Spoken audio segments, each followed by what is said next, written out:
Hey, I hope you're doing well. Just a couple quick thoughts today about challenging yourself, pushing yourself, not fooling yourself. I experienced recently just another example of the detachment, the gap between feel versus real, what something feels like versus the reality, like the objective truth about what's going on. For a while now, I've used a stationary bike as kind of my primary means of exercise because I haven't been able to play tennis because of my rotator cuff.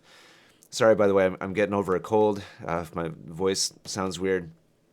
And so I've had to figure out ways to try to maintain some kind of baseline fitness.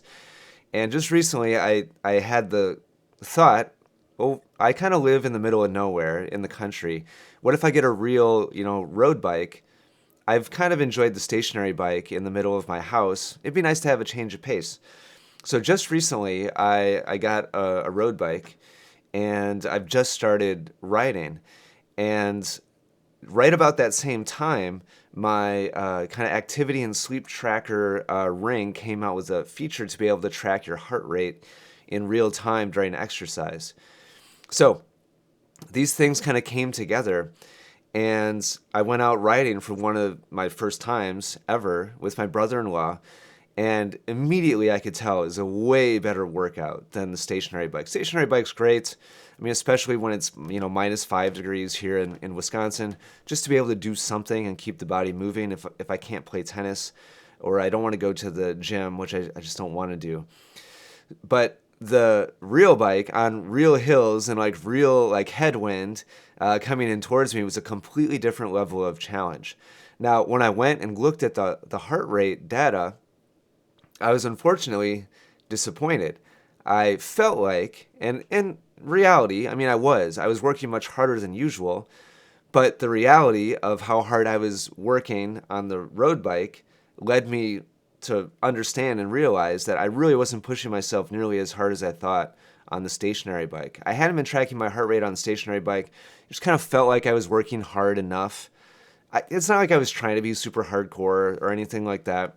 But if I'm the type of personality that if I'm going to go to the trouble of doing something, especially if it's for myself, I might as well do more or less the best job, I can. Not that it has to be 100% effort all the time, always, but I don't want to just go through the motions. I want to at least have it benefit me as much as possible.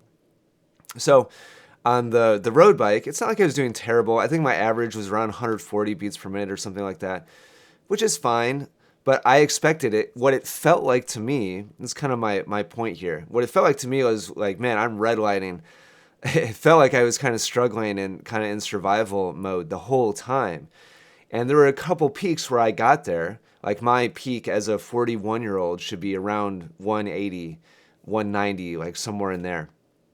As like don't go past that based on the research that I've done. And my peak was like 170, and I only hit that like once or twice over the span of like an hour.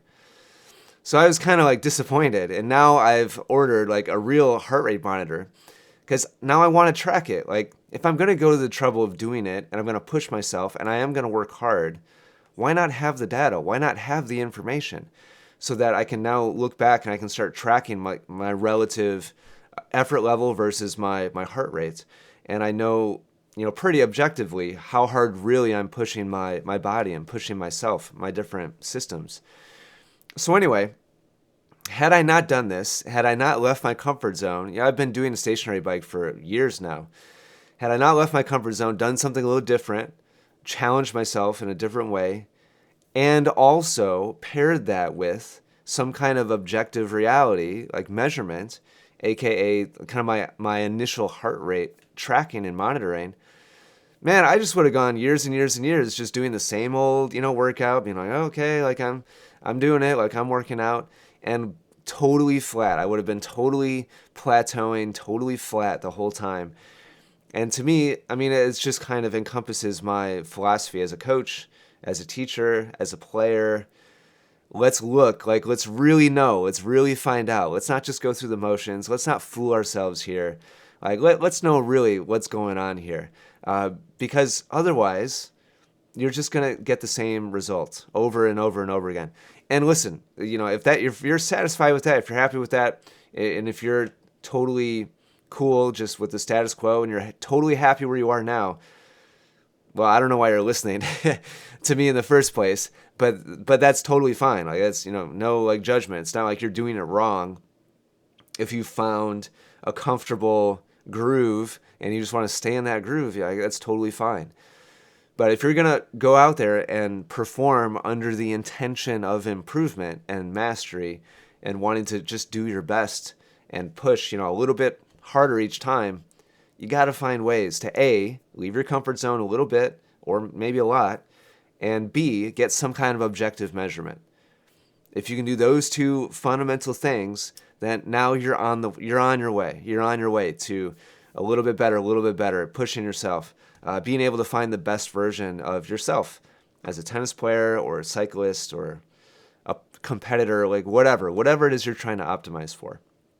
You take away either of those two things or both of them, and it's awfully hard. I mean, you're just guessing. And if you're, again, comfortable with that, satisfied with that, by all means, continue, stay the course. But otherwise, think about ways you can do that. Get data, get information, challenge yourself, and see what the change in stimulus leads to objectively. Thanks for listening. Hope you're doing well. Take care.